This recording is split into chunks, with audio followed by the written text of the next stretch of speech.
네, 그제와 어제죠. 한중 정상회담에 이어서 한일중 정상회의까지 열려서 외교관은 그야말로 숨가쁜 주말을 맞았는데요. 오늘은 무엇보다 관심이 집중된 한일 정상회담이 무려 3년 반 만에 열립니다. 네. 정치부 이태수 기자 스튜디오에 나와 있습니다. 네, 어서 오세요. 어서 오십시오. 자, 릴레이 정상회담이 이제 오늘로서 막을 내리게 되는데 한일 정상회담이 마지막이죠. 어제 이제 아베 신조 일본 총리가 아주 오랜만에 방한을 했는데 오래 있지는 않은 것 같습니다. 네, 그 아베 신조 일본 총리가 어제 오전 전용기를 통해서 네. 그 경기도 성남 서울공항으로 입국했습니다.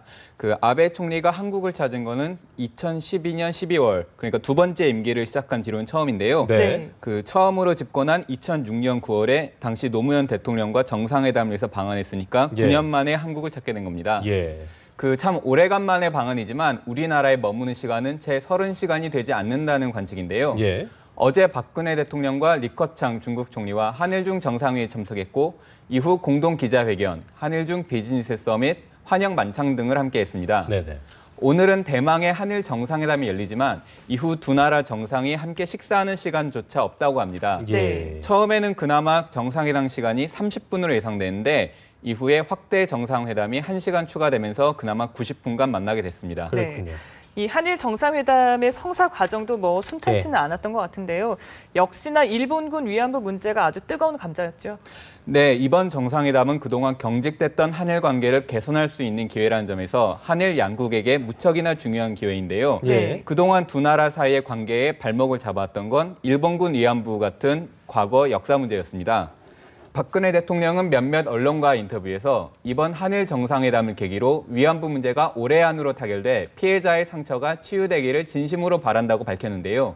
정상회담 테이블로 나오는 아베 총리를 향해서 위안부 문제 해결에 돌파구를 마련하라는 메시지를 분명하게 전한 겁니다. 네. 사실 아베 총리는 지난달 28일까지만 해도 박근혜 대통령과 그런 과제, 그러니까 위안부 문제죠. 이 문제를 포함해 솔직하게 의견 교환을 하고 싶다고 말했는데요.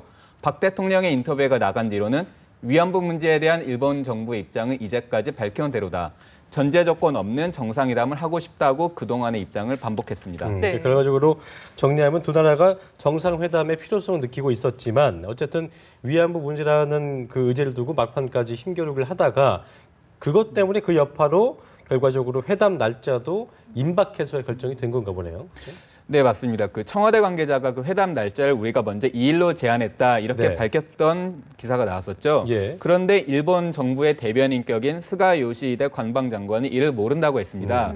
사실 이게 이해하기 어려운 점이 양국의 이 같은 발언은 위안부 문제를 두고 줄다리기 하는 과정에서 나온 일종의 고도로 계산된 결과라는 시각이 예. 많습니다. 왜냐하면 양국의 정상회담이라 함은 가장 중요한 외교 이벤트인데 이게 결정이 되기 전에 사전 날짜를 우리가 먼저 제안했다고 밝힌 것도 이례적이지만 상대방이 이거를 모른다는 것도 쉽사리 이해하기 어려운 상황이기 때문입니다. 그러니까요. 네. 사실 이렇게 우여곡절 끝에 어쨌든 한일 정상이 만나게 됐지만 글쎄요, 위안부 문제와 관련해서 진전된 결과를 얻을 수 있을 것인가와 관련해서는 부정적인 시각이 많은 것 같더라고요. 네, 맞습니다. 안타깝지만 이 회담 결과에 두고는 회의적인 시각이 많습니다. 왜냐하면 그동안 양국 간의 관계가 너무나 냉랭했기 때문인데요. 소위 말해 두 정상이 만나게 된 것도 미국의 그 관계 정상화를 원하는 미국의 영향으로 떠밀려 만나는 모양새라는 분석까지 나왔습니다. 그렇군요. 이런 상황에서 아베 총리의 입에 관심이 쏠릴 수밖에 없는데요. 예. 아베 총리는 한국으로 떠나기에 앞서 국교 정상화 50주년이 되는 해에 첫 정상회담을 열게 된 만큼 의미 있는 회담을 하고 싶다고 말했습니다. 그런데 우리 측은 지금까지 의미 있는 회담이 되려면 위안부 문제에 진전이 있는 게 바람직하다고 밝혀왔는데요. 하지만 교도통신 보도에 따르면 아베 총리가 위안부 문제에 대해서 지난 1965년 한일 청구권 협정에 따라 완전히 해결됐다는 이전의 입장을 유지한 채 예. 새로운 사죄나 보상에는 응하지 않을 태세라고 보도했습니다. 네. 다만 일본군 위안부에 일본이 관여한 사실을 인정한 고노다마를 계승한다는 입장과 함께 인신매매의 희생자로 말로 표현할 수 없는 고통을 겪으신 분들을 생각하면 매우 가슴이 아프다라는 취지의 발언을 할 것이라고 덧붙였습니다. 네, 우리가 쭉 이제 어떤 예상도 좀 부정적으로 나오고 있지만 어쨌든 위안부 문제에 대해서 조금이나마 진전된 그 상황이 나왔으면 좋겠다는 바람을 가져보고요. 아베 총리와 리커창 총리 한일중 정상회의 때문에 방한을 했는데 아까 말씀드린 대로 아베 총리는 뭐 오자마자 가는 꼴이 됐고 리커창 총리는 2박 3일 일정이잖아요. 이런 것들이 좀 어떻게 보면 요즘의 어떤 한중 한일 관계를 반영한 그런 부분이라고 볼 수 있을까요?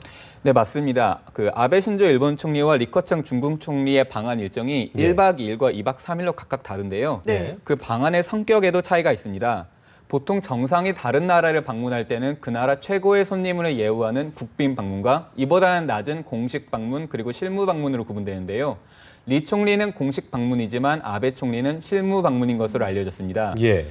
이래서 한국과 일본 정상은 정상회담 말고 오찬도 하지 않고 공동 기자회견도 없는 건데요. 예. 리 총리의 방문은 한국 양국 간 협의에 따랐는데 특히 박 대통령의 초청 형식으로 이루어져 공식 방문이 됐습니다. 네. 반면 아베 총리는 특별한 합의보다는 한일중 정상회의라는 실무 방문에 상응하는 의전을 하는 것으로 전해졌는데요. 우호적인 한중 관계와 그리고 경색된 한일 관계가 그대로 반영됐다는 분석이 나오고 있습니다. 그렇군요. 네. 또 회담에서 어떤 얘기가 오갈지도 잠시 좀 지켜봐야 될 것 같고요. 한편 그 해외 정상이 한국을 찾을 때 묵는 숙소에도 관심이 쏠리는데 이번에는 아베 총리가 고른 곳이 화제라고 하더라고요. 네, 이번 한일중 정상회의를 통해 한국을 찾은 두 정상이 머무른 숙소도 다릅니다. 예. 특히 이제 일본 총리와 일본 정치인들이 지금까지 롯데 호텔에 많이 묵어왔는데 네. 아베 총리가 고른 곳은 웨스틴 조선 호텔이었습니다.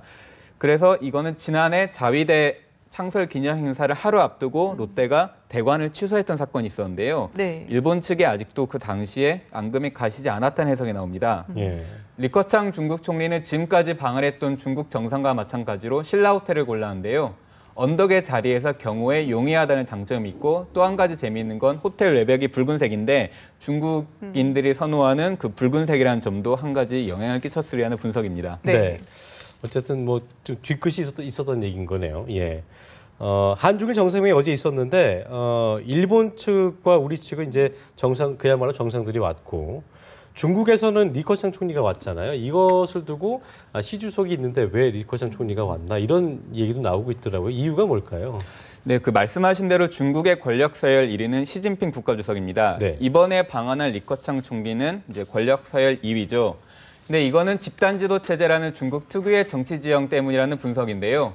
중국은 국가주석은 정치 안보 분야, 그리고 총리는 경제와 내치 분야를 주로 맡아왔습니다. 예. 국제 행사에서도 국가주석은 주로 양자회담, 총리는 다자간 회의에 참석했는데요. 서열 2위라고는 하지만 총리는 경제대국으로 부상한 경제를 담당하고 있기 때문에 그 영향력이 대단합니다. 실제로 중국은 2008년 첫 정상회의 때부터 지금까지 쭉 총리를 참석시킨 바 있고요. 예. 한편으로는 이를 두고 중국이 동맹 관계인 북한과의 관계를 의식한 게 아니냐는 시각도 있습니다.